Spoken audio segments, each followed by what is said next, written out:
Welcome back to Everything Crime, where we explore both solved and unsolved cases that have left a lasting impact on the world. From notorious serial killers to mysterious disappearances, we delve deep into the details of each case, examining the evidence and piecing together the facts to shed light on the truth. Our team of experienced researchers and investigators bring you the latest updates and analysis on the cases that have captivated the public's attention for years. Join us as we explore the dark world of true crime and uncover the hidden secrets that lie within these cases. Don't forget to subscribe and hit the notification bell to stay up to date with our latest videos. In this video, we'll be talking about the kidnapping of Jayme Closs.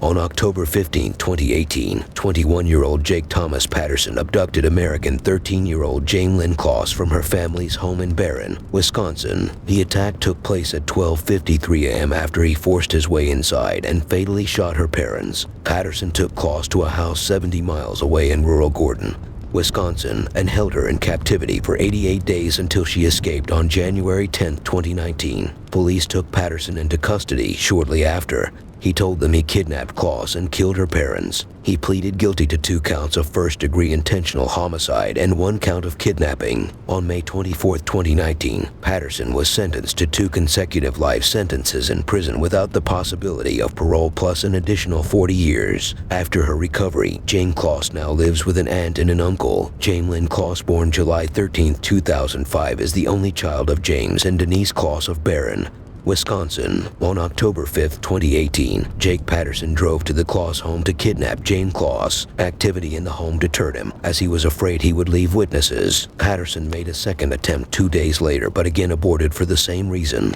On October 15th, he made a third visit, this time armed with a shotgun. Shortly before 12:53 a.m. Central Time, Patterson parked his car at the end of the driveway. Wearing a black coat and ski mask, he approached the front door of the home.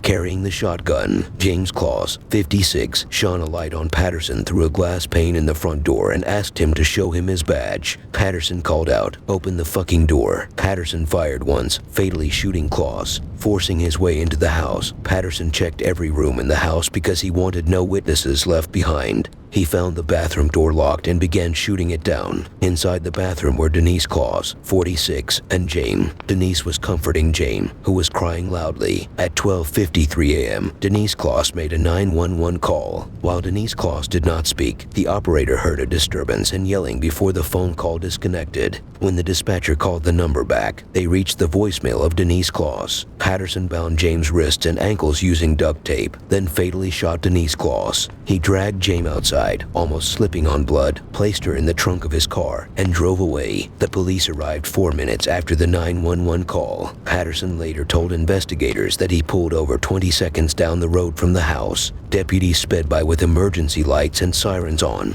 Neighbors said they heard 2 gunshots but dismissed them since hunting was common around their homes. After arriving at his cabin, Patterson made Closs change into a different pair of pajamas, then forced her under his mattress and sealed off all exits before going to sleep. Patterson believed that Closs was too afraid of him to make any escape attempts. He never put special locks on doors because she wouldn't escape. They also slept on the same bed. Patterson would rarely let Closs out of the cabin, only for brief walks on the lawn after checking for bystanders. On the afternoon of January 10, 2019, Patterson told Closs he was leaving for a couple of hours. He put her under his bed before boxing her inside with his belongings, per his usual routine. After he departed, Closs pushed out the objects around the bed. She ran from the house wearing a light shirt, leggings, and a pair of Patterson's sneakers. Closs came across a local woman, Jean Nutter, walking her dog. Nutter recognized Closs from news reports and immediately took her to a neighbor's house. After police were called, Closs told them Jake Patterson had killed her parents, taken her, and kept her prisoner just a few houses away from her current location in the neighborhood.